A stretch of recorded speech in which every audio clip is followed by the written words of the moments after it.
Hi friends, welcome back to Akhila kitchen. చూడండి, నేను ఈరోజు సమ్మర్ స్పెషల్ పెసరపప్పు చారు చేస్తున్నాను. ఇది పూర్తి వీడియో స్కిప్ కాకుండా చూడండి. దీనికి వంటికి చలవ చేసే గుణం ఉంటుంది ఫ్రెండ్స్. చిన్న పిల్లల నుంచి పెద్దవాళ్ళు దాకా ఈ విధంగా ఎండల్లో పెసరపప్పు చారు చేసుకోండి. ఇది ఈజీ అండ్ క్విక్ రెసిపీ. మీరు ఎండలు ఉండగా మీరు స్టవ్ దగ్గర కూడా ఎక్కువసేపు నిలబడి చేయలేరు.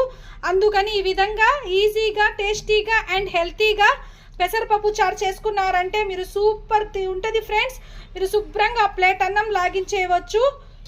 పూర్తి వీడియో స్కిప్ కాకుండా చూడండి ఫ్రెండ్స్. నేను పెసరపప్పు చారు కోసం ముందుగానే 1 కప్పు పెసరపప్పు తీసుకున్నాను.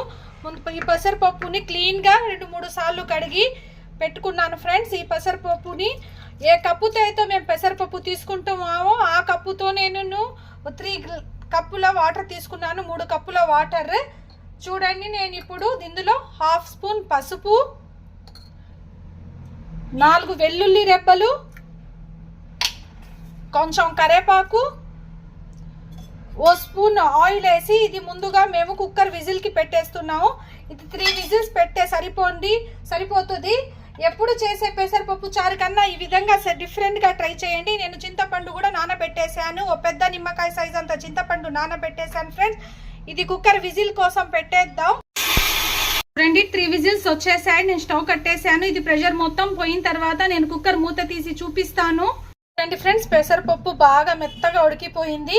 ఇది తొందరగా ఉడికిపోద్ది ఫ్రెండ్స్. ఈ అన్ని పప్పుల కన్నా ఈ పప్పు తొందరగా ఉడికిపోద్ది అండ్ టేస్టీ అండ్ హెల్తీ కూడా. ఈ విధంగా మీరు సమ్మర్లో ఒకసారి చేసుకొని తినండి. ఇది మెత్తగా మ్యాష్ చేసుకుందాం. నేను మ్యాష్ చేసిన తర్వాత మీకు చూపిస్తాను. చూడండి, నేను పెసరపప్పుని ఈ విధంగా మెత్తగా మ్యాష్ చేసుకున్నాను. ఇందులో మీకు థిక్నెస్ని బట్టి వాటర్ వేసుకోండి. ఎక్కువేం వేసుకోబాకండి ఫ్రెండ్స్. కొంచెం వేసుకొని మీరు చూసుకొని తర్వాత వేసుకోండి. చూడండి, నేను వాటర్ వేసుకున్నాను. నాకు కొంచెం థిక్గానే అనిపిస్తుంది. ఇంకొంచెం వాటర్ యాడ్ చేసుకుంటున్నాను ఫ్రెండ్స్. ఇది వంటికి చాలా చలువ. దీంట్లో బి కాంప్లెక్స్ కూడా ఉంటుంది. ఈ విధంగా మీరు ట్రై చేయండి. ఇది నేను ఇప్పుడు స్టవ్ మీద పెట్టి స్టవ్ వెలిగించుకుంటున్నాను. చూడండి ఫ్రెండ్స్, నేను స్టవ్ మీద పెట్టి స్టవ్ వెలిగించేసాను. ఈ విధంగా స్టవ్ మీద పెట్టుకొని ఇందులో మేము ఇప్పుడు 1 cup onion friends, 1 cup onion వేసుకుందాం. ఇలా సపరేట్గా వేసుకుంటే సూపర్ టేస్ట్గా ఉంటుంది ఫ్రెండ్స్. మొత్తం కుక్కర్లో వేసి ఉడికించుకుంటే బాగుండదు. నేను 5-6 గ్రీన్ చిల్లీ ఈ విధంగా సన్నగా తరుక్కొని వేసుకున్నాను. ఈ గ్రీన్ చిల్లీ యాడ్ చేసుకోండి. మీ స్పైసీనెస్ని బట్టి యాడ్ చేసుకోండి ఫ్రెండ్స్. ఇందులోనే నేను పెద్ద సైజ్ 3 టమాటాలు కూడా యాడ్ చేస్తున్నాను. ఇలా యాడ్ చేసుకొని బాగా మరగాల. ఇది నేను చూపిస్తాను ఏ విధంగా మరగాలనేది. Please like, share, subscribe friends. Subscribe my channel Akhila kitchen. ఒక లైక్, ఒక షేర్, మీ సబ్స్క్రైబ్ నాకు ఎంతో వాల్యుబుల్.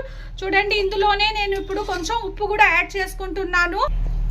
చూడండి, నేను ఇందులో కల్లుప్పు యాడ్ చేస్తున్నాను. చూడండి, టమాటాలు కూడా కొంచెం మగ్గాయి, మెత్తబడ్డాయి. ఈ టమాటాలు కొంచెం మెత్తబడిన తర్వాత నేను ఇందాక నానబెట్టుకొని చింతపండు దీంట్లో నుంచి ప్యూరీ తీసుకున్నాను. మీ టేస్ట్ని బట్టి వేసుకోండి. నేను 1/2 కప్ చింతపండు ప్యూరీ వేస్తున్నాను. ఇది బాగా మిక్స్ చేసుకోవాలా. మీరు ఇప్పుడు ఉప్పు, కారం మొత్తం ఇప్పుడే టేస్ట్ చేసుకోండి ఫ్రెండ్స్. ఏవైనా తక్కువ అయితే యాడ్ చేసుకోండి. చూడండి, ఈ చింతపండు పల్పు వేసాక నేను 5-10 మినిట్స్ అలాగా మరగపెట్టుకున్నాను. టమాటాలు, ఈ ఆనియన్స్ మొత్తం బాగా మగ్గిపోయాయి ఫ్రెండ్స్. ఇప్పుడు మేము పోపు పెట్టుకుందాం. ఇది ఫ్రెండ్స్, నేను ఫస్ట్ స్టవ్ మీద కడాయి పెట్టాను. స్టవ్ వెలిగించి ఇందులో నేను ఇప్పుడు కడాయి హీట్ అయిపోయిన తర్వాత 3 టేబుల్ స్పూన్ ఆయిల్ వేసుకుంటున్నాను. దీంట్లో ఆయిల్ కానీ ఎక్కువ పడదు ఫ్రెండ్స్. ఇది సూపర్ హెల్తీ రెసిపీ. చూడండి, ఆయిల్ హీట్ అయిన తర్వాత నేను వెల్లుల్లి రెబ్బలు యాడ్ చేసుకుంటున్నాను. 4 వెల్లుల్లి రెబ్బలు యాడ్ చేసుకుంటున్నాను ఫ్రెండ్స్. ఇందులోనే ఆవాలు, జీలకర్ర, కొంచెం జీలకర్ర ఎక్కువ వేసుకోండి ఫ్రెండ్స్. ఈ పెసరపప్పు చారులో జీలకర్ర ఫ్లేవర్ సూపర్గా ఉంటుంది. కరివేపాకు వేసుకొని లైట్గా కొంచెం ఇంగువ వేసుకోండి. ఇంగువ వేసుకుంటే టేస్ట్ కూడా బాగుంటుంది, స్మెల్ కూడా బాగుంటుంది ఫ్రెండ్స్. ఈ పప్పు కొంచెం అలా వేగిన తర్వాత